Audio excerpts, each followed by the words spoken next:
real quick overview about the basics of ceramics. I want to tell you as much as I can about ceramics in just several minutes. So first of all, what is ceramics? Ceramics is essentially decomposed volcanic rock.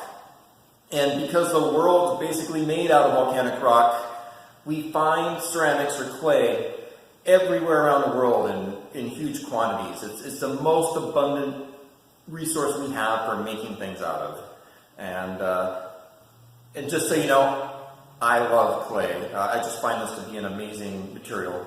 So next up, who makes things out of ceramics? Because it's found all over the world, basically people everywhere in the world have been making things out of ceramics for a really long time.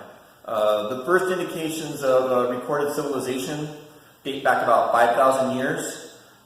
Ceramics artifacts have been found dating back 20,000 years. And because after somebody makes something out of ceramics and it gets fired, gets really hot, it becomes archival and very durable. That means it lasts for a really, really long time, which is why the things that we know about ancient civilizations, we know because of the things they made out of ceramics that they left behind. So, for example, if this teddy bear ended up in a landfill someday, which would never happen, and it was buried for thousands of years, if a future archaeologist dug up this teddy bear, it would pretty much be as cute and adorable as it is right now, which makes me happy. So, as you make things out of ceramics, I want you to put as much care as you can into what you make, because the things that you make in this class will be around for thousands of years. So next, I want to tell you a little bit about the process that your projects will go through from the time you make them until when they're a completely finished project. So the first thing you're going to do is you're going to make something out of clay. And here I'll make a little, here's a quick little face that I pinched out. All right, there it is. That's my 10-second project. After we make something out of clay, we let it dry out completely. A kiln is sort of like an electric oven. We have electric kilns, only it gets a lot hotter. So when we put things in the electric kiln, it gets raised to a temperature of about 1,850 degrees. It takes about 12 hours to get that hot, and it takes about 24 hours to cool off again. After the clay comes out of the kiln, it has gone through a chemical transformation. So we still call it clay, but really on a molecular level, this is a different material now. This is what we call bisque-fired clay. If you clank it together, you can hear it makes a different sound than it would if it were dry clay. If I make something out of dry clay and I put it in a bucket of water, it'll turn into just liquid clay. It will completely dissolve pretty soon, a day or so. But if I put this little bisque-fired ceramics pig into a bucket of water, it could sit in there for thousands of years and it would still be this little pig. All right. So after this pig has been bisque-fired, it's fired the first time, we put it into a bucket with a liquid material in it called Glaze. And it's made up of some minerals and clay and silica. And we dip the material in glaze. I'll probably do that for you this year. And then we put it in the kiln again. The second kiln firing is called the glaze firing. Again, it takes about 24 hours, only it reaches a higher temperature of about 2,150 degrees. And when it comes out of the glaze firing, it'll have the smooth, glassy-like surface that are on these projects here. So that's basically the process from start to finish when we make something out of clay. The next thing I want to do is I want to talk to you about the different methods we use in this class when making things out of clay. And then I want to show you samples of student work. So the first method for making things out of clay is just to squish the clay around into some form that you like. And so kind of like the last one, here I'm going to start making like a little face with little hair coming up off it. I'm not spending a lot of time on this. Okay. When I just squish clay around into a form, that's called modeling out of clay. And clay is referred to sometimes as having the characteristic of being plastic. That doesn't mean like plastic, the material plastic that so many things are made out of. The material plastic has the quality of being plastic, which means it can be modeled into a new form and then it retains that form. And clay has an amazing ability to do that. It's really easy to push it around and turn it into different forms.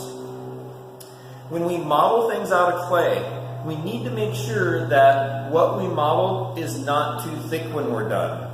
If it's too thick, it breaks apart in the kiln. So when we model things out of clay, we either need to scoop the excess clay on the inside, or we need to make things that are small enough to be fired without doing that, which usually means like less than ½ an inch thick. We're usually shooting for about ¼ inch thick when we make things. So here's a couple examples of things that are modeled out of clay. Here's a little mermaid. This is just solid clay. It was modeled, and I like it. So that was modeled out of clay. Here's a couple hands. This is a project that we'll do. We'll be making your hand out of clay during the year. And these are just made solid out of clay, just pushing the clay around into a certain form. This one was a bit too thick, so the person had to scoop the clay out of the inside so that it wouldn't be so thick it couldn't be fired. Another way we can make things out of clay is by making something called a pinch pot. And when we make a pinch pot, I'll show you this in more detail later, we basically just take a ball of clay, we push our thumb into it, and then we start pinching it to make it thinner. And as we work our way up towards the top, we start to create a little bowl or a cup shape out of clay. If we make 2 of these little bowls, we can join them together and create a hollow ball of clay that's not too thick. And then we can start modeling different elements and attaching it to that ball of clay to create more detail and turn it into something. And whenever we do this, if we create a hollow form out of clay, we need to make sure we poke a hole in it before we're done, because if there's air trapped in there, when it gets really hot, it'll burst apart when it's in the kiln. So let me show you a couple projects that we've done where we model things out of clay. This little cat, the wings and ears were modeled, but the body of the cat was made based on pinch pots joined together. So it's hollow inside here. You can see the venting holes on the bottom.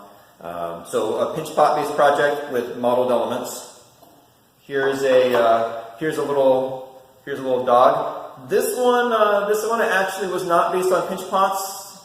Maybe it was. Okay, but I can see the hole cut in the bottom. They might have scooped the excess clay out of the inside, or they might have created pinch pots and then opened up the bottom.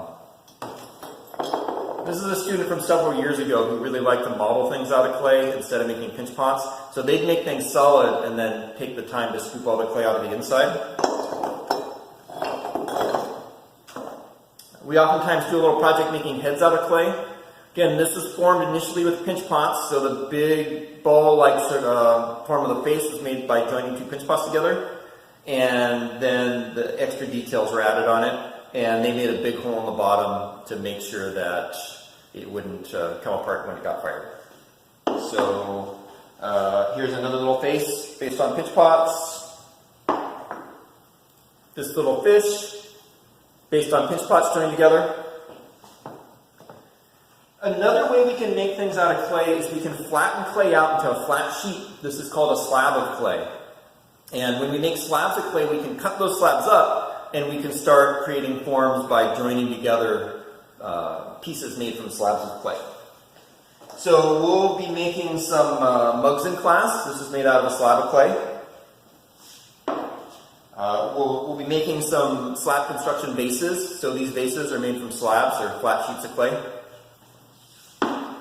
I don't know if I'll do this project this year or not, but here's a storefront that was made from flat sheets of clay or slabs of clay.